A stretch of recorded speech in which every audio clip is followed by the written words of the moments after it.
how to download a backup using cPanel.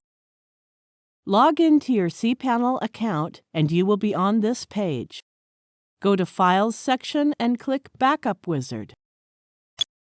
Below the Backup or Restore heading, click the Backup button.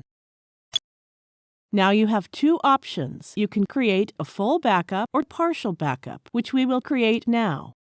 Let's create a backup of home directory only. Click the Home Directory button. Click again. The download of backup has started.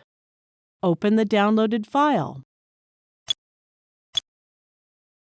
Now you can see the downloaded backup data on your system. From the Backup Wizard interface, you can download a backup of MySQL databases, email forwarders and filters, and a full backup. Thank you for watching.